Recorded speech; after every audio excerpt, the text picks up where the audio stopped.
大家好，今日係2024年嘅8月2日啊！睇我而家個背景就知道啦。咁我去咗個長嘅度假，已經10幾日啦。咁10幾日裏邊，我只係拍咗一條片啫。呢個應該係破天荒㗎啦。因為過去咧，自從2018年開始咧，我每次去旅行都帶埋電腦。今次我冇帶電腦。咁啊，今次係第2條影片。咁啊，因為我原本離開英國屋企之前咧，已經預錄咗6條影片嘅會員咧就優先睇嘅。咁我對上嗰次咧拍嘅影片咧，就係講奧運金牌得主呢個江文慧。咁我今日講咩咧？今日講英國工黨喎。因為點解咧？我去旅行期間咧，見到大公報文匯報話英國破產啊！咁我嚇一嚇啊，點解英國會破產咧？係咪真係破產咧？因為如果當年咧，好似愛爾蘭咁啊破咗產，哇！10幾年後咧，愛爾蘭已經成為歐洲最發達嘅經濟體咯。咁啊，英國係咪真係破產咧？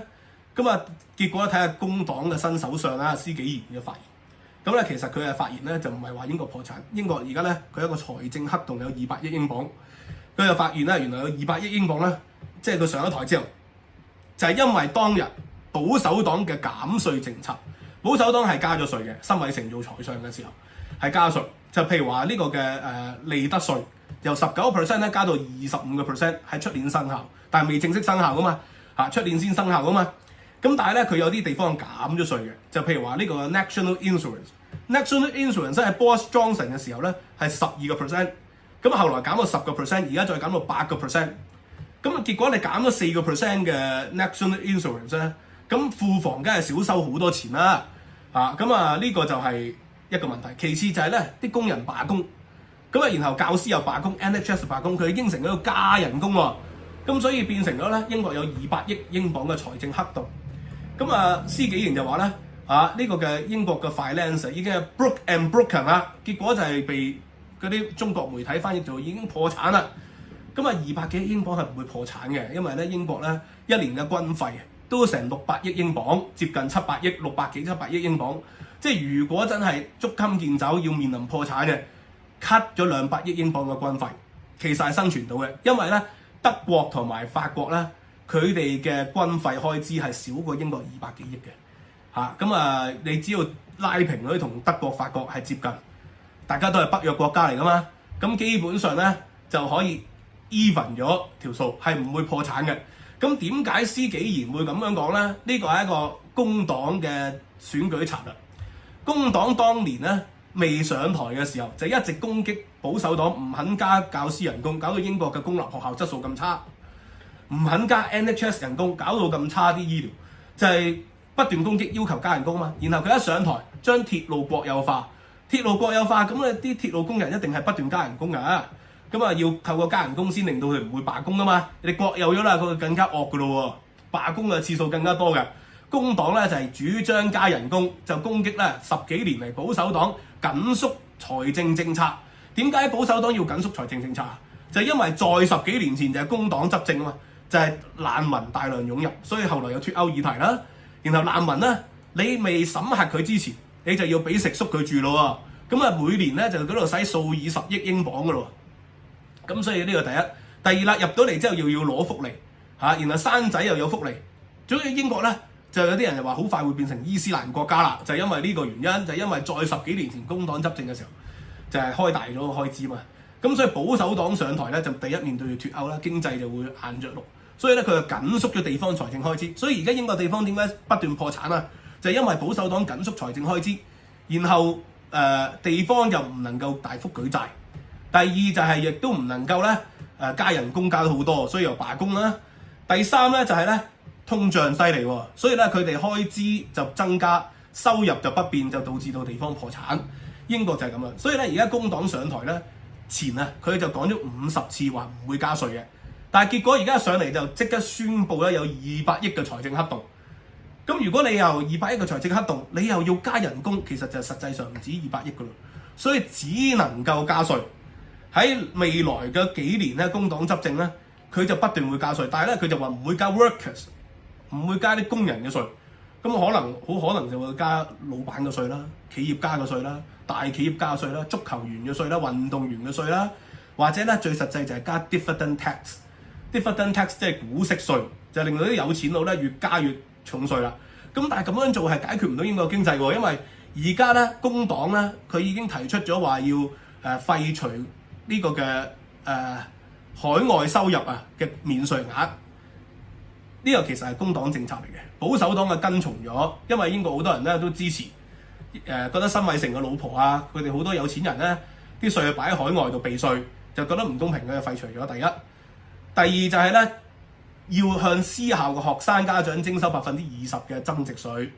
咁但係你咁樣做咧，只會令到大批有錢人咧就移民㗎喎。啲有錢人唔係傻啊嘛，你加佢哋稅，佢咪移民去啲低稅嘅國家咯。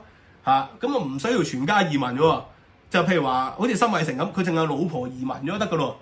佢老婆移民一年咧，只需要有183日喺海外度居住，咁你剩翻嘅半年咪可以陪老公咯，或者個老公有放假，亦都可以去印度啊、去杜拜啊、新加坡啊、去香港啊呢啲低稅嘅地方，或者美國啊去探佢老婆㗎嘛。其實係可以咁樣㗎嘛。你有180幾日，其中一個老婆或者老公咧移民咗去低稅嘅地方咧就得嘅。所以咧，工黨呢個對富人徵稅嘅方法咧，佢只會令到更多人離開咗英國，而減少咗英國嘅消費。可以預計未來幾年咧，越嚟越多嘅企業會執笠倒閉，消費力會下降，就係因為工黨嘅加稅政策。呢度咧就歸根結底就係因為歐洲其實好多國家係可以行咧左派社會福利主義嘅。但英國就難做到，佢唔係北歐，唔係瑞士，唔係瑞典，唔係挪威，唔係芬蘭，佢哋人口少嗰啲國家，嗰啲叫做小國寡民係可以行得高稅率嘅政策。英國係唔適合行高稅率政策嘅，因為英國係一個資本主義嘅發源地。英國係一個6000幾萬人口嘅大國，咁啊當然比亞洲嘅國家唔算人口多啦，但係實際上歐洲就屬於呢個人口大國嚟㗎啦。咁你要6000幾萬人口，你如果要行呢個均富嘅高稅率政策咧，就變成均貧嘅啫。因為咧你加稅，啲人就會走，有錢人就走，所以咧你就唔能夠好似北歐咁樣，大家劃一平均化咗佢。劃一平均化咗佢之後咧，英國咧因為佢係一個傳統嘅大國，又會有難民湧入，然後你開支會越嚟越大，你揾錢嘅人越嚟越少，最後個國家只會越嚟越窮嘅啫。所以2次世界大戰後，英國變咗左傾咧，就注定咗導致到英國咧由以前嘅一個即係資本主義大國啦，日不落國就冇計啦，因為2次世界大戰以後咧嗰個時不我與啦，係咪？咁所以殖民主義就已經退潮。咁但係英國嘅傳統金融業原本就係佢哋嘅最大優勢嚟嘅，運動事業、金融業呢個嘅古董業、藝術業，但係你加稅之後咧，向佢哋徵稅。